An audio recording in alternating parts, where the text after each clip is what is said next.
Hello everyone, আসসালামু আলাইকুম। আপনারা সকলেই জানেন 16 তারিখ এইচএসসির যে রেজাল্ট প্রকাশ করা হয় সেখানে ফলাফলের অনেক খারাপ অবস্থা। অনেকেই ফেল করেছেন বা অনেকেই আশানুরূপ ফলাফল পাননি। যারা আশানুরূপ ফলাফল পাননি তারা অনেকেই হতাশ হয়ে পড়েছেন। তো আপনারা যারা পরীক্ষা ভালো দিয়েছেন কিন্তু ফলাফল আপনাদের আশানুরূপ হয়নি, তাদের জন্য আজকের ভিডিওটি। আপনারা সকলে জানেন রেজাল্ট দেওয়ার কিছুদিনের ভিতরে বোর্ড চ্যালেঞ্জের একটা সময় দেওয়া হয়। সেই সময়ের ভিতরে বোর্ড চ্যালেঞ্জের জন্য আবেদন করলে আপনাদের যে পরীক্ষার যে রেজাল্ট রয়েছে সেটি পরিবর্তন করা সম্ভব। তো আজকের ভিডিওতে দেখিয়ে দিব কীভাবে আপনারা ঘরে বসেই বোর্ড চ্যালেঞ্জ করতে পারবেন এবং খুব সহজেই। তো চলুন মূল ভিডিওতে। এর জন্য প্রথমে আপনাদেরকে আপনাদের ফোনের যে কোনো একটি ব্রাউজার ওপেন করে নিতে হবে, অথবা গুগল থেকে আপনারা সার্চ বক্সে চলে যাবেন, সেখানে গিয়ে সার্চ করবেন রিক্রুটিনি। তো আপনারা এই স্পেলিংটি দেখে নেবেন। তো এইভাবে আপনারা সার্চে গিয়ে চলে যাবেন। তো আপনাদের সামনে এরকম একটি পেজ চলে আসবে। এখানে প্রথম যে অপশনটি দেখতে পাচ্ছেন, প্রথম যে ওয়েবসাইটটি দেখতে পাচ্ছেন, আপনারা এই ওয়েবসাইটের উপর একটি ক্লিক করে দিবেন। তাহলে আপনাদের পরীক্ষার যে ফলাফল রয়েছে সেটি পরিবর্তনের জন্য যে আবেদনের যে ফর্ম রয়েছে সেটি চলে আসবে। তো আপনাদের সামনে এরকম একটি পেজ চলে আসবে। এখানে শিক্ষার্থীর তথ্য, এখানে আপনাদের যে পরীক্ষার্থী রয়েছেন তার তথ্য প্রদান করতে হবে, রোল নাম্বার, রেজিস্ট্রেশন নাম্বার এগুলো প্রদান করতে হবে।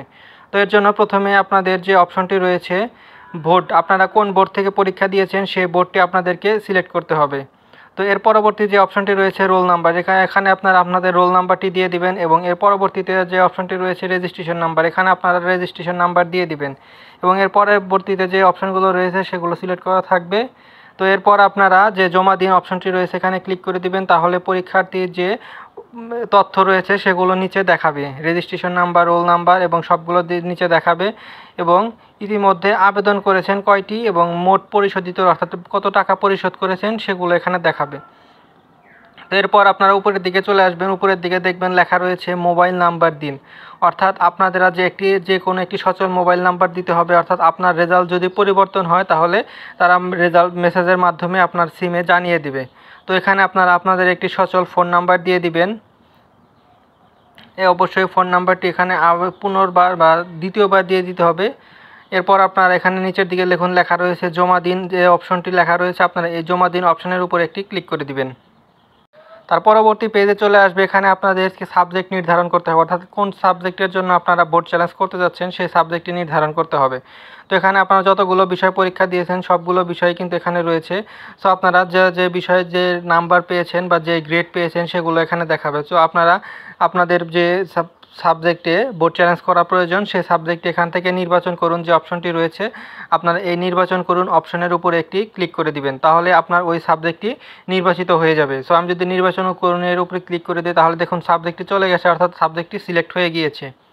সো এর পরবর্তীতে যদি আপনারা চান আরও একাধিক সাবজেক্ট, এখানে নির্বাচন করুন ক্লিক করলে এখানে সাবজেক্ট কোড এখানে শো হয়ে যাবে, অর্থাৎ সেই সাবজেক্টে বোর্ড চ্যালেঞ্জ হয়ে যাবে। এরপর দেখুন ফি প্রদান করুন, এখানে দেখুন ফি দেখাচ্ছে 300 টাকা, অর্থাৎ প্রতি সাবজেক্টের জন্য ফি দিতে হবে হচ্ছে 150 টাকা। যেহেতু আমি এই কৃষি শিক্ষা সাবজেক্টটি নির্ধারণ করেছি, এটি হচ্ছে প্রথম পর্ব এবং দ্বিতীয় পর্ব দুইটি সাবজেক্ট রয়েছে। তো এখানে এর জন্য হচ্ছে দুইটি সাবজেক্টের অর্থাৎ দুইটি বিষয়ের জন্য আবেদন করতে হবে। এর জন্য আপনাদেরকে 300 টাকা দেখাচ্ছে। এখন যদি আমি এখান থেকে উপর থেকে যদি আইসিটি বিষয়টি সিলেক্ট করে দিই তাহলে দেখুন কত টাকা দেখায়। আইসিটি সাবজেক্টটি সিলেক্ট করলে দেখুন এখানে টাকার পরিমাণ হয়ে গিয়েছে 450, অর্থাৎ 300 টাকা ছিল, এরপরে 150 টাকা, অর্থাৎ আইসিটি যেহেতু এক বিষয়ের সাবজেক্ট তাই এখানে 150 টাকা যুক্ত হয়েছে। তো এরপর আপনারা ফি প্রদান করুন যে অপশনটি রয়েছে এই ফি প্রদান করুন অপশনের উপরে ক্লিক করে দিবেন।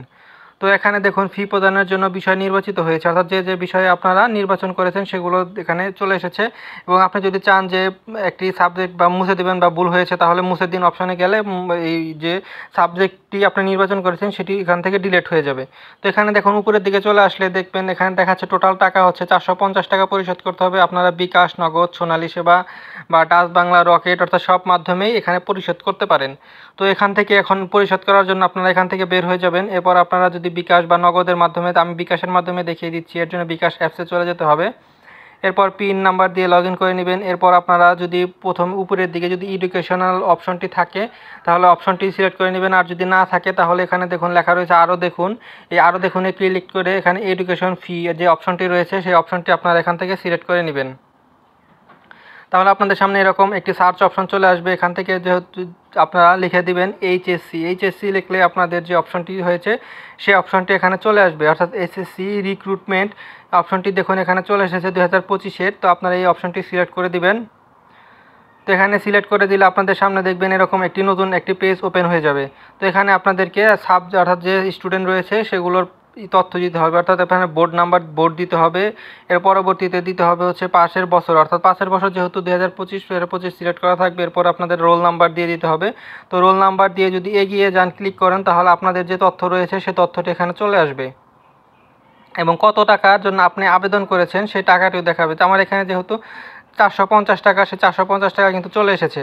সো এখানে আপনাদের বিকাশে ব্যালেন্স থাকলে এখানে পরের ধাপ যেতে ট্যাপ করুন, এখানে ক্লিক করে দিবেন, তাহলে আপনাদেরকে বিকাশের মাধ্যমে পেমেন্টটি চলে যাবে। ওই যে শিক্ষা বোর্ডে পেমেন্ট চলে যাবে এবং আপনাদের যে বোর্ড চ্যালেঞ্জগুলো রয়েছে সেই যে সাবজেক্টে আপনি বোর্ড চ্যালেঞ্জ করেছিলেন সেই সাবজেক্টে বোর্ড চ্যালেঞ্জ সম্পন্ন হয়ে যাবে, অর্থাৎ এখান থেকে তখন বের হয়ে যাবেন।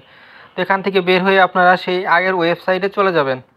এই ওয়েবসাইটে গিয়ে আপনারা স্ক্রল ডাউন করে নিচের দিকে চলে আসবেন। এরপর জমা দিন যে অপশনটি রয়েছে, আপনারা এই জমা দিন অপশনের উপরে ক্লিক করবেন, তাহলে দেখবেন আপনাদের যে বোর্ড চ্যালেঞ্জের যে আবেদন ফর্মটি ছিল সেটি সম্পূর্ণ হয়ে গিয়েছে এবং আপনার আবেদনটি সম্পূর্ণ হয়ে গেছে এবং উপরের দিকে দেখবেন লেখা থাকবে ধন্যবাদ। তো আপনারা চাইলে এভাবেই আপনারা খুব সহজে আপনাদের যে পরীক্ষার ফলাফল পুনর্নির্ধারণ করার জন্য আপনারা সহজে বোর্ড চ্যালেঞ্জ করতে পারেন এবং সেটি নিজেই করতে পারেন।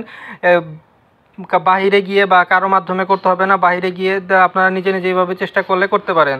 তো ভিডিওটি ভালো লাগলে অবশ্যই লাইক, কমেন্ট এবং শেয়ার করে দেবেন এবং পরবর্তীতে এরকম প্রয়োজনীয় ভিডিও পেতে আমাদের ইউটিউব চ্যানেলটিকে সাবস্ক্রাইব করে রাখবেন এবং ফেসবুক পেজটিকে ফলো দিয়ে রাখবেন। তো আজকের মতো বিদায় নিচ্ছি। আসসালামু আলাইকুম।